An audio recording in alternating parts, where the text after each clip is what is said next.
یو شرکت چې له ګیراج څخه یوازې د کتابونو په پلور پیل وکړ او بالاخره په یو نړیوال ځواک بدل شو چې د میلیاردونو خلکو د پیرودلو او اړیکو لارې یې بدلې کړې. امیزون ته ښه راغلاست.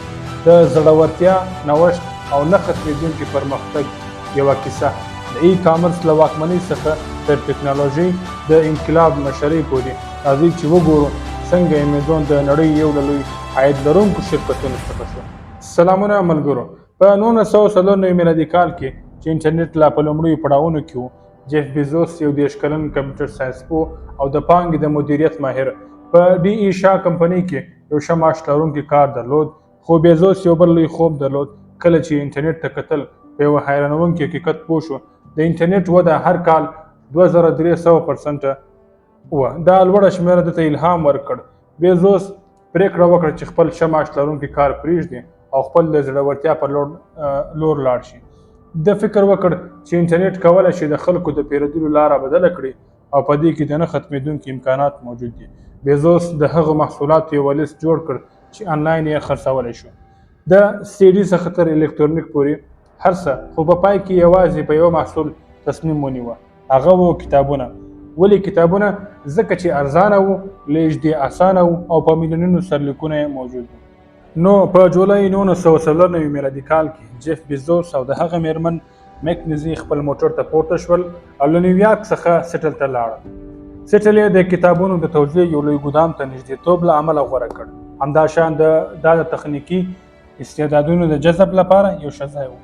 د سفر په اوږدو کې دوی د خپل نوي آنلاین کتاب پلورنځي لپاره نومونه انتخاب چې مختلفو نومونه دوی په ذهنونو کې راغلل، له کډابرا څخه نیولې بیا تر ریلنټلس هوم پورې، تر bookmall.com څخه نیولې بیا تر awake.com پورې، او په پای کې یې د امیزون نوم غوره کړ.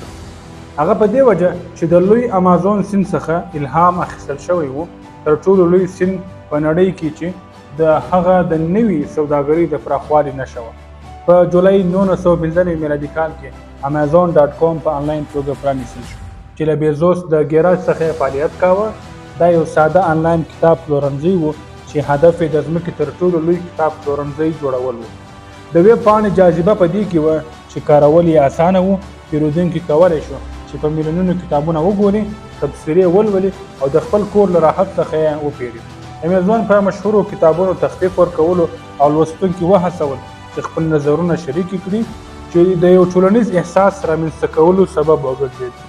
یوازې په یو میاشت کې امیزون د امریکا په بېلابېلو سیمو او 15 نورو هیوادونو ته کتابونه لیږل پیل کړل.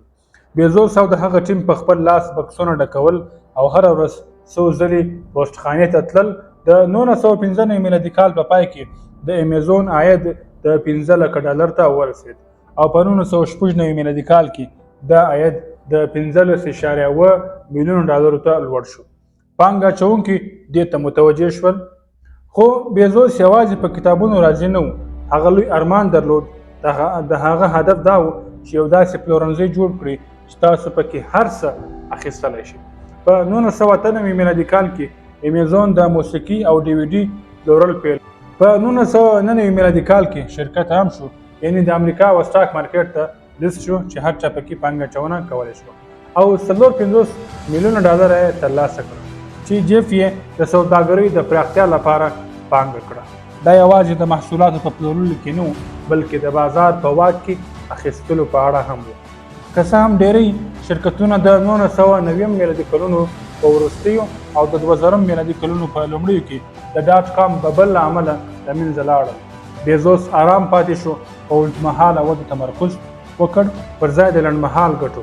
د امیزون مارکیټ پلیس پرانیست چې د دریم ګړۍ پلورونکي ته اجازه ورکړه چې خپل محصولات د امیزون د محصولاتو ترڅنګ وړاندې کړي.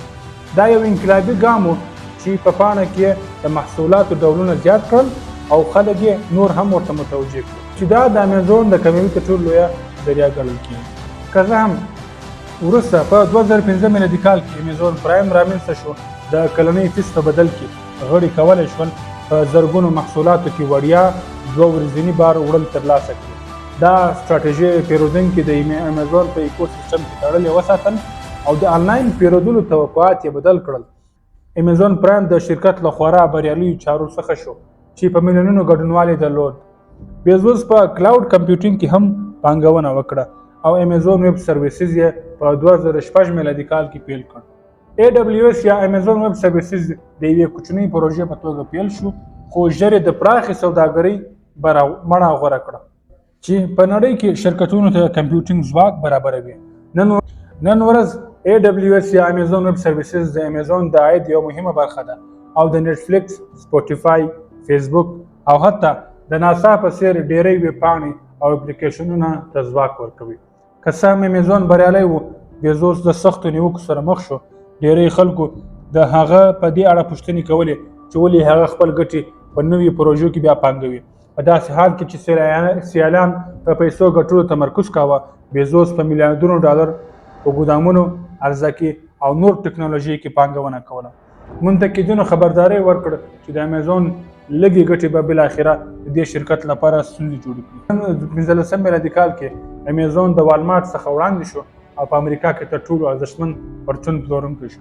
بیزوس ثابت کړل چې د هغه اوږدمهال نظر نه یوازې قابل اجرا دی بلکې د نوي لیدونکي دی. امیزون یوه نړیواله امپراتوري شوه چې له پرچون او سټریمینګ د پرایم ویډیو له لارې څخه نیولې تر سوداګریز توکي په ګډون د هول فوډز او حتی د روغتیا پاملرنې پورې هر څه پکې شامل دي. خپله جیف بیزوس په 2019 میلادي کال کې په نړۍ کې تر ټولو بډایه شخص شو او په 2022 میلادي کال کې په نړۍ کې امیزون دویم ډیر عاید لرونکې کمپنۍ شو چې د بیزوس د نظر ځواک ننداره کوي. د هغه تمرکز یوازې په ګټو نه و بلکې په دې و چې د پیرودونکو ژوند اسانه کړي، که دا د چټکو بار وړلو له لارې وو، غوره محصولات یا د عصري ټکنالوژیو له لارې. جیف بیزوس د نړۍ د پیرودلو اړیکو او د راتلونکي په اړه د خلکو فکر بدل کړ. له یوه کوچني آنلاین کتاب پلورنځي څخه تر ټریلیون ډالرو امپراتورۍ پورې امیزون د بیزوس د شخصیت منعکس کوونکی دی. نوښتګر، لوړ ارمان لرونکی او د نه ستړي کېدونکي. د هغه کیسه د سخت کار، د زړور خطرونو اخیستو او تل څو لسیزو وړاندې فکر کولو کیسه ده. که څه هم د بیزوس شخصي ژوند او سوداګري تګلارې بیا هم بحث ته پرېږدي، خو د دې خبرې انکار نشي کېدی چې د هغه لید نړۍ بدله کړه. امیزون په دوامداره توګه په ټکنالوژي او سوداګري کې د امکان حدونه دفعوي او دا ټول د یو کس په ګیراج کې د کتابونو د پلورلو په هڅه پیل شو.